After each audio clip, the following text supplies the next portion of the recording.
Hey everyone, and welcome back to another track guide video.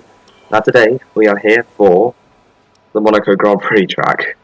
Now, yes, I have been slacking lately with these track guides, but it's better late than never, isn't it? So I'm not going to miss this historic track out, although it is very, very late coming out. The time I'm recording this, the French Grand Prix has just happened, so uh, hope you don't mind that it's too late, but anyway, I'm Walter Alfred, and you're watching the Monaco Grand Prix track guide.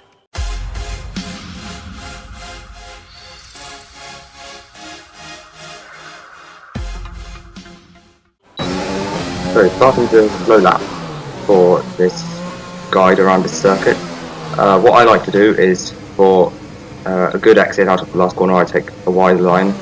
Some people say it doesn't really make a difference, but it does. I feel like I feel more comfortable taking a wider line because I feel like it gives better traction. I'm not sure why, but it's what I like to do. But anyway, onto this DRS straight, the only one on this track, and into the first corner. What you would do is stay as close to that wall on the left. You can see there's the bit that sticks out, so you want to be as close to that one as possible. And you start braking probably just before this banner at the top, as you can see, probably like here maybe. And so you change from 7th gear down to 3rd or 4th, depending on what you prefer. So in the game you would use literally all of the curb, like here. That's the fastest way around, but I'm pretty sure you can't do this in real life because the curb is quite high, and so you bottom out, I think.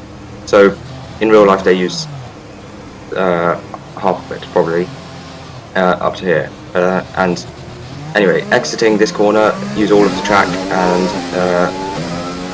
now up the hill down to and here is Massenet, and so change down to 4th. You don't want to hit that curb, you want to hit this apex here, not literally.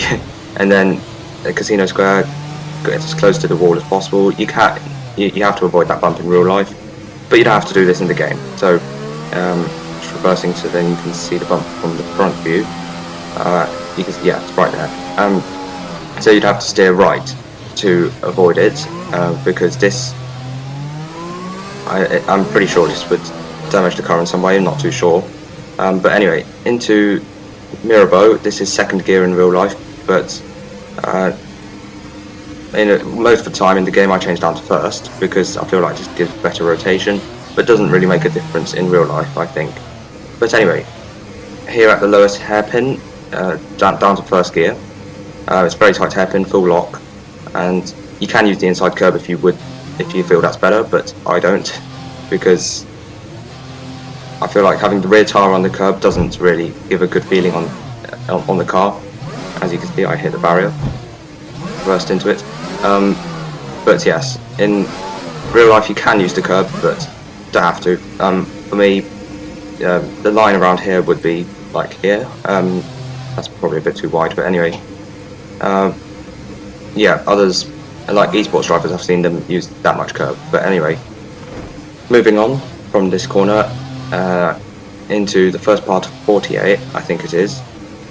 You can use all the track on the exit, by the way. And then up to 2nd gear here. Don't use all of this pavement like I am right now, because that's not the fastest way around. Fastest way around is to just take a little bit of it, basically. Maximum you can take is like here, but otherwise any more than that is a bit slower. And then use as much of the track as you dare on the exit, and then turn in close to the wall as you dare to, and then down through the tunnel to the Novo chicane.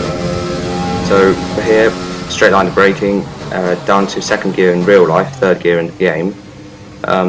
Close to the wall as you can, but don't hit it, obviously.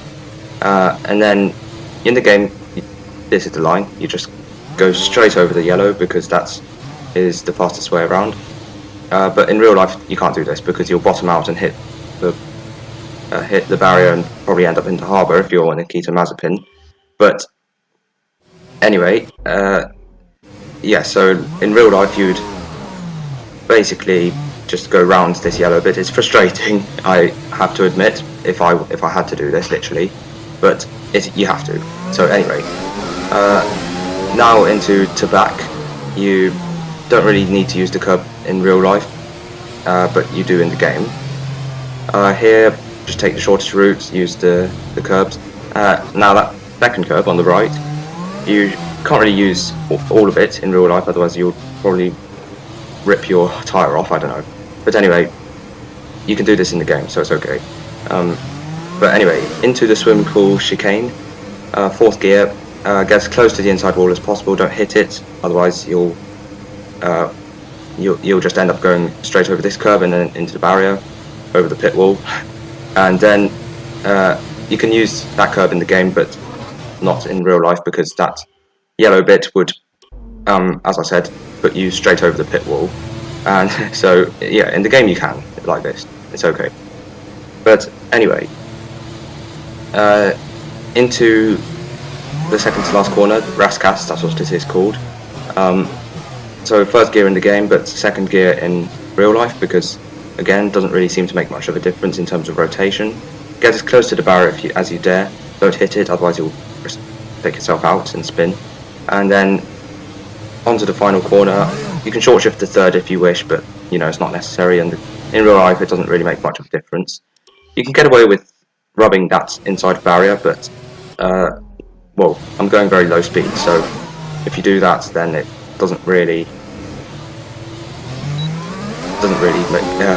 lend itself well. But anyway, that is a lap at Monaco. So now onto the hot lap, as we're about to see, using realistic methods. I'm not going to use the stupid gaming ones.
And that is enough at Monaco.